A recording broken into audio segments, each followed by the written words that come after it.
Greetings, ladies and gentlemen, and welcome to this latest narration of the web series The Survivor Becomes a Dungeon.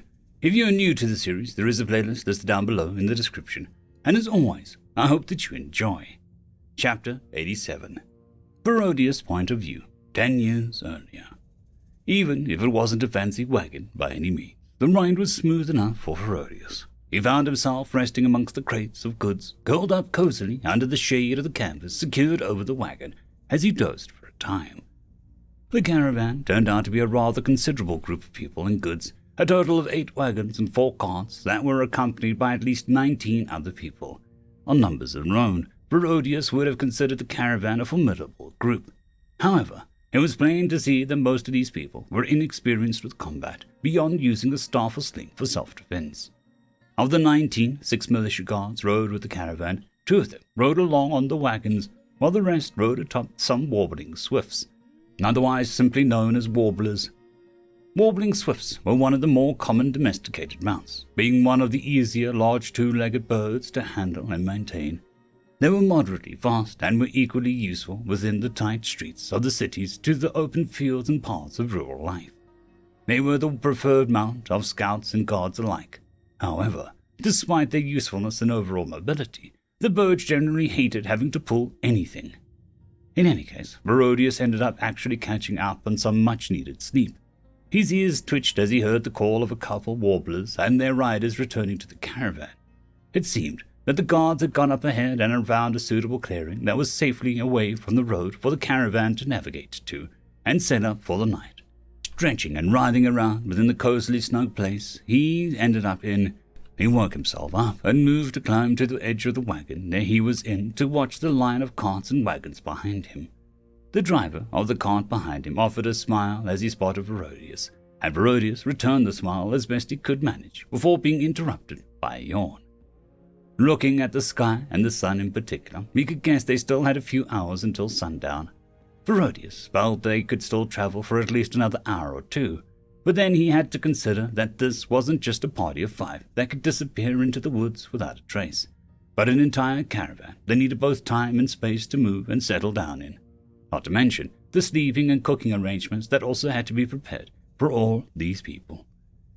His ears flicked in consideration, wondering if Regan had already thought of all these things when he added an entire day for the trip to the city. For another moment, he found himself impressed with his best friend, though he then had a sudden realization as he considered that if there was this much planning for a simple impromptu caravan, just how much paperwork and planning would he have to look forward to as a king? A sense of dread welled up in his stomach as he considered just how often his father was in their office from day to day. Not to mention the consistent flow of folders and papers that always seemed present on his father's desk, no matter when he saw him. For just the briefest of moments, Barodius wondered if he should try to find something else to do with his life instead of subjugating himself to several decades of paperwork. Ultimately, he resolved himself to his fate. He did want to be king, after all, and he would only be king for around 30 years or so. Well, it depended on when he had kids of his own, but that's usually how long rulers held their throne in this kingdom, and it worked well enough. Of course, other kingdoms and lands had different practices, but ever since the reign of the tyrant King Leandrus the Senile, most kings of his kingdom did not stay on the throne for longer than 3 decades, for the sake of not repeating that error. Before Barodius knew it, during his musings, the caravan had come to a stop and ended up in a fairly secluded clearing some ways away from the road. From his place in the cart, he could already see signs of having been used as camping grounds before. Perhaps this was where the villagers usually stopped from trip to trip, which would make sense to him at least. It wasn't long until the site was in a flurry of activity, the wagon with the equipment and larder being unpacked. Monty and surprisingly Tori made their way over to help with preparing dinner for the group. Brazel was spotted heading off with a couple of villagers for a hunting trip for meats to supplement their meals for the next few days. Danica found herself amongst the militia guards, badgering them with questions about their weapons and asking to take a look at them. The guards seeming more than willing to let her as they handed them over to her, much to her apparent delight. As for Regan, he found a quiet spot beneath a particularly large tree and meditated beneath it to continue recovering from his heavy mana use this morning. The ladies Nerva and Roche settled amongst the few young women who were driving the carts and wagons, enjoying their company as they seemed to have become fast friends despite their different stations. Varodius was once again left to his own devices for the most part after he had finished setting up his tent. With nothing better to do, he made his way to the edge of the camp and marked out a large circle with his blade before deciding to run through his training exercises. Half of these routines are just flashy movements and extended bouts of extreme speed, with barely any practical combat use. However, what they were useful for was for training up the limits of his body and furthering the physical feats that he could achieve while safely stressing his mana heart. He took a few more moments to get ready, stripping himself of equipment and armor before pulling off his tunic and neatly setting them outside of his training circle. Though, as Varodius stood in the center of the circle, drawing his blade and attempting to center himself, he heard Danica approaching with some of the guards, chatting as she led them over. "Oh, you're gonna like this. He's gonna start leaping and dancing around like an acrobat and move faster than most of those racing beasts you can see at the stadiums," she enthused, crossing her arms as she stood safely beyond the circle. One of the human guards spoke up, it being a young man, maybe a year or two older than Varodius. "Why is he going to do that? What's the point?" he asked curiously, sounding rather skeptical of Danica's claims. A Lizard King guard spoke up before Danica could properly answer, intently stroking his scaled chin with interest. "He's training his mana heart, yes. Not everyone has one, though he must be strong if he can do everything you've claimed while simply training," he considered while explaining to the younger human guard. The young guard nodded in a sort of way that showed he didn't really get it, but he was happy to watch what was going on. Danica looked mildly miffed at being interrupted, but a good mood returned as she looked over at Varodius with a grin. "Go on, Rhodey, show him your flashy footwork," he mused. Varodius sighed as he broke focus to look over at Danica. "At least my flashy footwork isn't as destructive as your training, with how much you slam yourself into trees and stone the way you do," he mentioned as he flicked his tail before rolling his shoulders to try center himself again. The guards looked over at Danica curiously, though Danica looked more amused than anything as she crossed her arms. 1,500 years of dwarven tradition can't be wrong," she replied as she flexed her right arm before crossing them again with a grin on her face. Varodius didn't bother to reply, though he smiled to himself for a moment. His mana heart pulsed as he actively stimulated it, feeling the mana course through his entire body all at once with each beat of his heart. His senses heightened intensely as he could hear Danica and the guards' beating hearts and smell the herbs and meats simmering within a large pot of stew by the smoky fire. He felt the fur along his chest and shoulders shift in the gentle spring breeze, and finally he took a breath as he dialed into the moment and opened his eyes, directing his heightened senses to be focused close around him instead of the entirety of the camp. He took a step forward, moving one foot after another as he crossed the 15-foot gap in less than a second. He could hear the gasps of surprise forming in the throat of the guards as he pushed himself to cross the entire 30-foot diameter of the circle in the next 3 seconds. He could already feel the effects as he pushed himself, now doing laps after the initial burst of speed, jumping, sidestepping, and hopping around.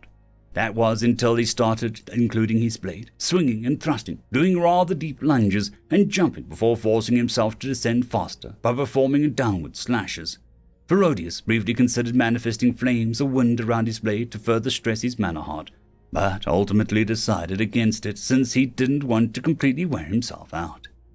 When he finally stopped, a good 7 minutes had passed. It was a rather good time for how hard he pushed himself, meaning that he could easily use his mana heart for twice or maybe 3 times as long in a real combat when he's properly paced himself.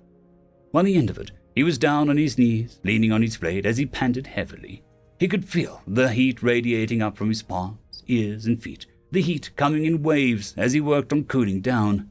Thankfully, Danica came over and began pouring out a water skin over his head, the refreshing liquid helping him cool down much faster than he could on his own. "There you go, Rhodey, that's it," Danica said kindly before patting his damp fur with a strong open palm. "Now go and get dressed. No need to be showing off for any longer than you have to," she mused as she pulled away. Varodius smirked as he had to catch a balance after Danica smacked his back, shaking his fur out before she could get out of range. "Go punch a tree," he mused tiredly as he got to his feet, wiping the now muddy tip of his blade off on his pant leg before sheathing it where it belongs. As he looked around, he found himself feeling vaguely surprised at a small crowd that formed around his training circle. Just about everyone who wasn't cooking or hunting had stopped to watch him train. If his face wasn't already hot from exertion or pushing himself, he was sure that it would have heated up from all their curious eyes. He flashed them a smile as he ran his hand through his head fur, straining the excess water from it as it ran down his damp back. Before long, the villagers and guards dispersed while chatting amongst themselves. All except the two ladies, Lady Nerva and Lady Roche, having lingered before approaching Ferodius once it looked like he had mostly collected himself. Lady Nerva was the first to speak up, offering a wooden cup with water as she looked up at Ferodius.